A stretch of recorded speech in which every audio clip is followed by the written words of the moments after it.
Do you really think that everything that happens to you is just a coincidence? That pain, joy, meetings, and losses are meaningless chaos? What if I tell you, nothing happens by accident? Every event is a link in a chain, every person is a reflection, and every emotion is a message. Does that sound too complicated? That's exactly why you need to hear it. Today, you'll get the answer to something you've long felt but couldn't put into words. Why is nothing going according to plan? Why do you keep finding yourself in the same situation over and over again? We'll explore how deep meaning is hidden behind apparent chaos, how awareness transforms suffering into strength, and how you can stop being a victim of chance and become the creator of your inner world. Listen carefully. This might just be the moment that changes everything. And if you feel that this video didn't come to you by accident, like it, subscribe to the channel, and write in the comments, "I trust life and accept its wisdom."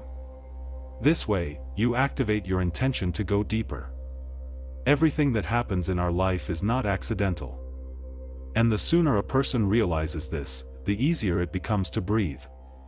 Buddhism teaches that even the most insignificant event carries meaning, a lesson, or a sign. Imagine you missed the bus and got angry, but perhaps there's a hidden key in that delay. Maybe you avoided trouble, or by staying behind, you met someone who changed your perspective. When a person starts seeing difficulties not as punishment, but as an invitation to grow, everything changes. Losing a job can become not a disaster, but a doorway to a new life, finally giving you time for what you've been putting off. Suffering, worries, inner tension, all of this pushes us to rethink things. It's in these moments, when familiar stability disappears, that transformation of consciousness becomes possible. It's as if the universe gently but persistently says, "It's time to change." Strangely, the more we resist, the more it hurts. But as soon as we trust the flow, a sense of inner peace comes. People often complain, "Why did this happen to me?" The answer is simple, because you needed it. Not as punishment, but as an opportunity. Here we come to the concept of karma. Karma isn't mystical retribution, but a simple and understandable law of cause and effect. Thought, word, action, all of these are energy, and it inevitably comes back. For example, if a person constantly thinks he's unworthy of love, he unconsciously attracts situations that confirm this. But as soon as he starts changing his thoughts, practicing gratitude, changes begin to happen within weeks. This is the magic of awareness. It doesn't require blind faith, it requires observation. Observe, and you'll see how the energy of your thoughts shapes your reality. There's a simple way to test this: keep a journal. Every day, write down what happened, what you felt, and what you think it might have taught you. After a month, you'll see patterns. Maybe you're constantly criticized at work, that's a signal to learn to set boundaries. Or relationships aren't working out, that's a reason to work on inner fears.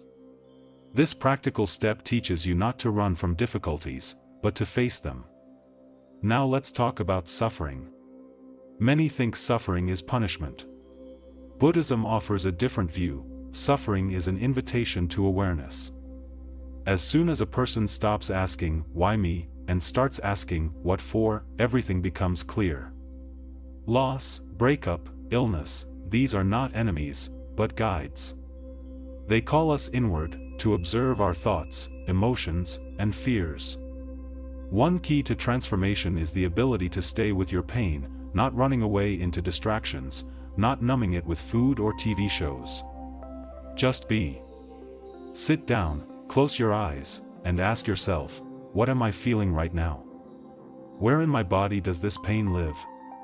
This simple but incredibly powerful practice brings you back to the present moment, and that's where healing begins.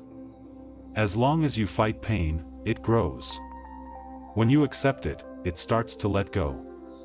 Pain is inevitable, but suffering is a choice. It's because we don't want to feel pain that we cling to what we should have let go of long ago. Buddhism says, it's not the events themselves that cause suffering, but our attachment to them. We cling to people, to status, to comfort, to the past. And when life offers change, we suffer because we don't want to let go, don't want to lose control. But it's in letting go that freedom is born. Think about how much energy goes into holding on to what's no longer yours, relationships that no longer bring joy, or a job that drains you. It's like weights on your legs, stopping you from moving forward. But as soon as you let them go, you feel lightness, space for something new. Many confuse love and attachment. They think, if I'm jealous, if I suffer, if I'm afraid to lose, it means I love deeply. But that's not love. That's fear in the mask of love. True love is calm, it gives freedom and respects another's path. There's a wonderful practice of letting go. Visualize yourself holding a balloon filled with your expectations, fears, and attachments. Then, in your mind, let it go into the sky. Watch it fly away, and feel that you no longer have to control everything. This symbolic act signals to your body and mind, you can breathe, you can live without tension. And now I want to suggest you write in the comments an affirmation that will become your inner anchor. Write, I let go of everything that no longer serves my growth and choose freedom. A simple action with great meaning. When you go through all these stages, from suffering to awareness, from karma to responsibility, from attachment to freedom, you begin to see that everything in life is truly connected. Every event is a brick in your inner temple. Remember a time when you didn't understand why something happened, but later realized, if not for that, I wouldn't be here now. Life doesn't make mistakes. It leads gently but persistently. You are not a random being in a random reality. You are energy, consciousness, the pulse of life itself.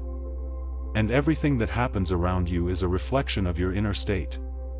So when you want change, start by observing, what's inside me?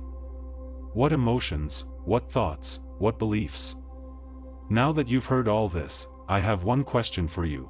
What will you do next? Will you just go back to your old ways, or will you allow yourself to start living differently? Stop waiting for perfect conditions and blaming circumstances.